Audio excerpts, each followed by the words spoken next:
동네에서 여대생과 여중생이 잇따라 실종돼서 주민들이 불안에 떠는 곳이 있습니다. 더구나 실종자 가운데 한 명은 숨진 채 발견됐지만 경찰은 할 일을 제대로 못하고 있습니다. 김기현 기자가 취재했습니다.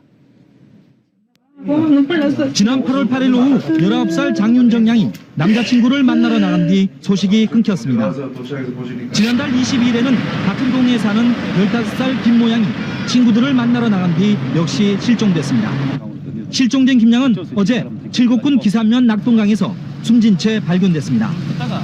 경찰은 숨진 김 양에게서 목을 졸린 흔적이 있는 점으로 미뤄 납치된 뒤 살해된 것으로 보고 있습니다. 김 양이 납치된 것으로 추정되는 버스 승강장입니다. 이곳은 지난 8월 장윤정 양이 실종된 곳과 불과 600m밖에 떨어지지 않은 곳입니다. 경찰은 두 사건의 연관성이 있는 것으로 보고 수사를 벌이고 있습니다. 첫 번째 발생했던 사건은 2002년 8월 8일에 발생했던 일명 구미 여대생 실종 사건입니다. 살인 사건이 아니라 실종 사건이에요. 아직까지 피해자에 대한 생사 여부 및 사체가 발견되었거나 그런 게 전혀 없이 현재까지도 이제 미제로 남아있는 사건인데요. 이 사건은 이제 당시 피해자는 이제 20살의 여대생으로 8월달이죠. 8월달은 이제 방학 기간이잖아요. 그래서 낮에 이제 남자친구 만나러 집을 나와서 버스 정류장까지 갔다고 합니다.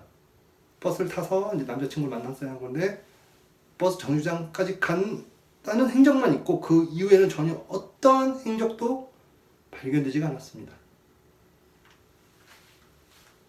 근데 처음에는 제가 처음에는 데이터에 취합을 하지 않았어요. 왜냐? 살인사건이 아니라 실종사건이라서 처음에는. 그런데 이 사건을 제가 다시 취합하게 된 사유가 뭐냐면은 바로 다음에 발생된 사건 때문입니다. 2002년 9월 22일 날 당시 15세였던 중학교 2학년이었던 K모 양이 사체로 발견됩니다. 그것도 익사체로요. 근데 이 K모 양이 거주했던 지역이 어디냐? 방금 전 말씀드린 구미 여대생과 같은 구미시였습니다. 이 여학생도 또한 마지막 행적이 버스 정류장이었습니다.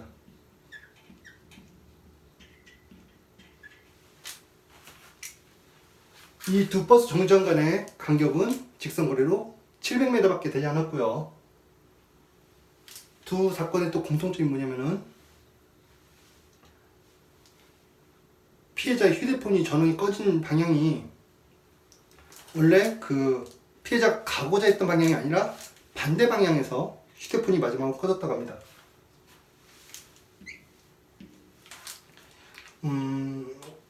15세 K모 양은 결국은 낙동강에서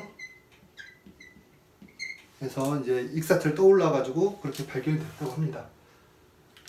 제 기억상 이게 일주일 뒤에 발견됐던 걸로 기억을 해요. 근데 이게 워낙 대중들한테 잘 알려지지 않은 사건이라 저도 워낙 좀 정보가 좀 많이 부족하고요.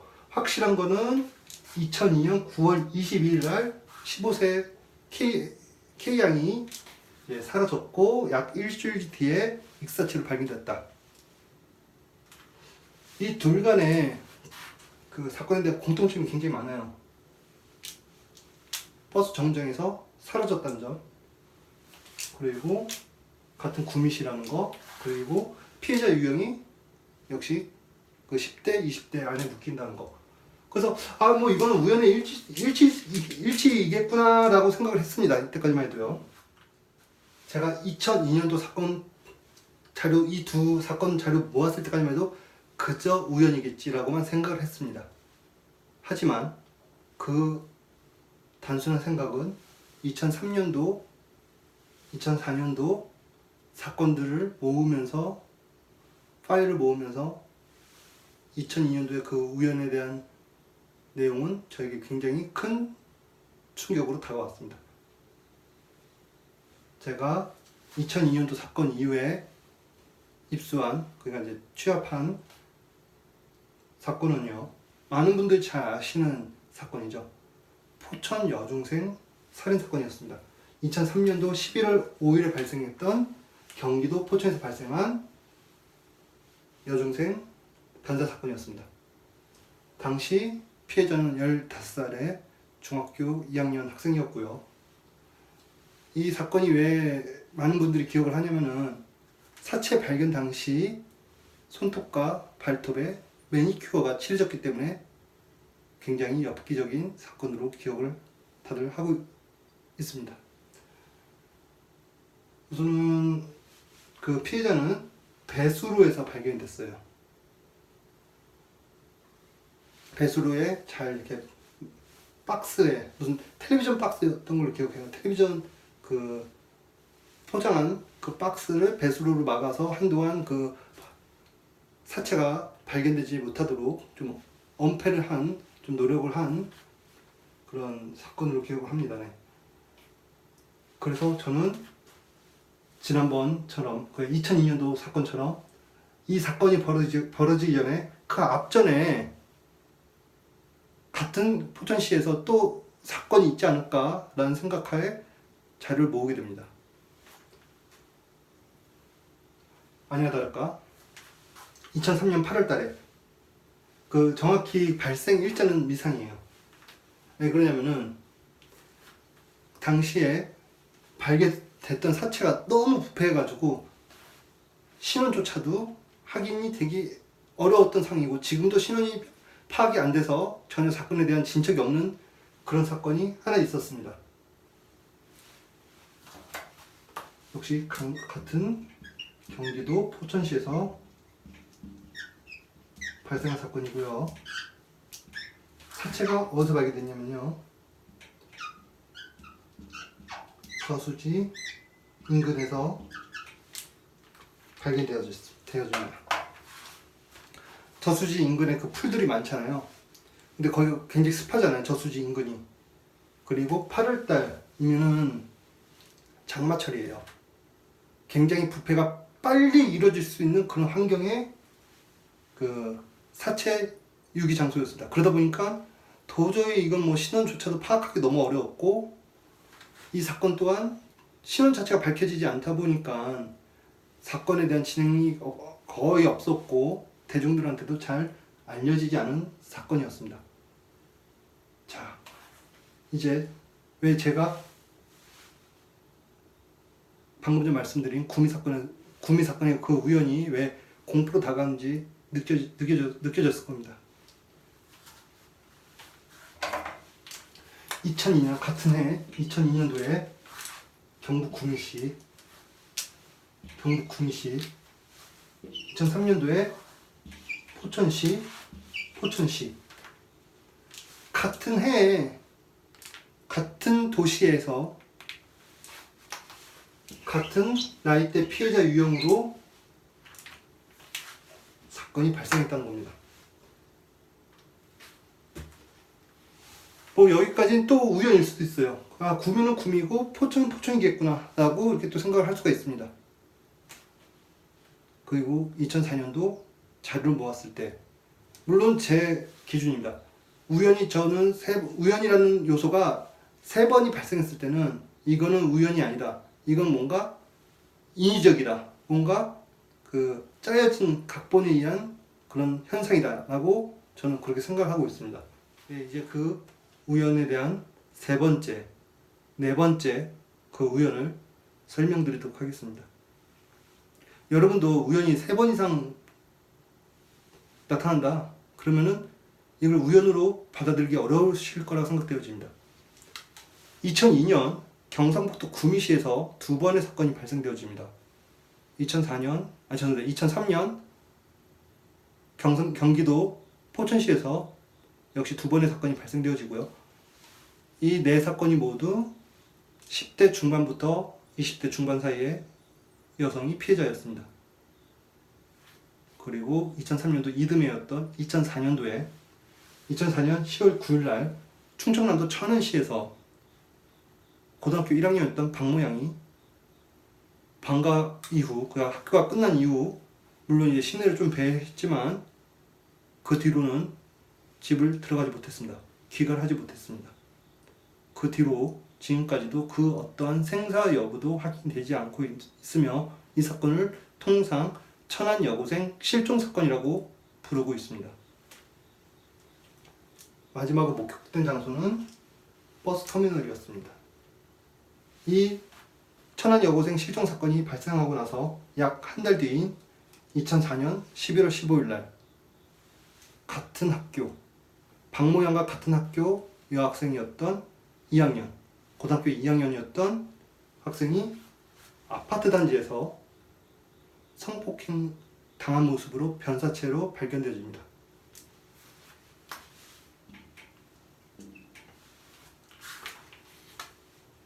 (2002년) 경상북도 구미시에서 2번, 2003년 경기도 포천시에서 2번, 그리고 2004년 천안시에서 2번.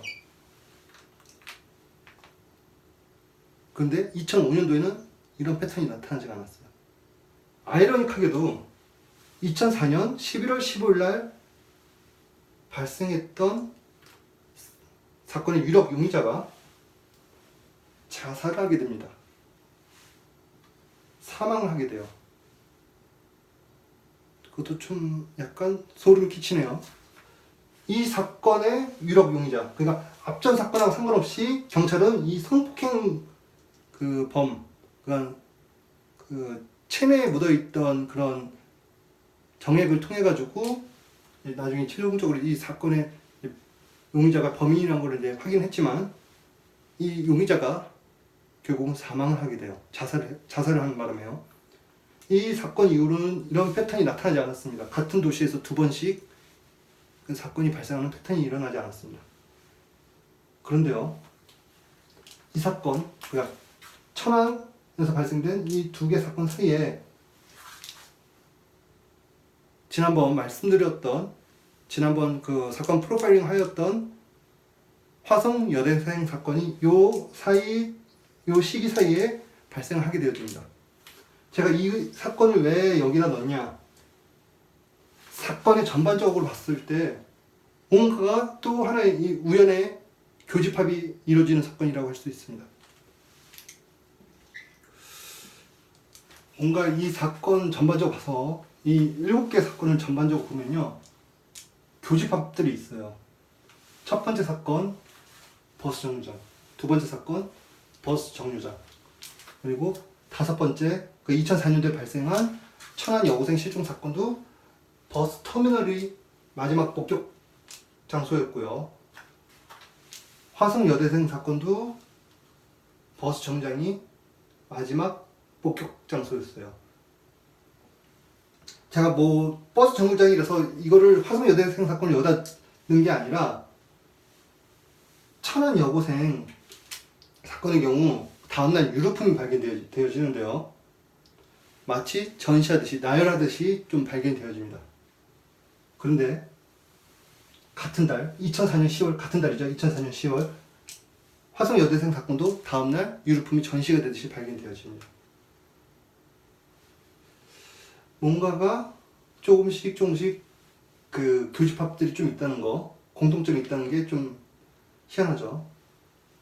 또한 포천 여중생 사건 같은 경우는 유류품 중에 공책, 노트가 좀 나중에 발견되어지는데 그게 원래 가방 안에 있어야 하는 건데 노트들이 이곳저곳에서 이제 발견되어집니다. 근데 노트에 이름들이 다 찢겨 나가요.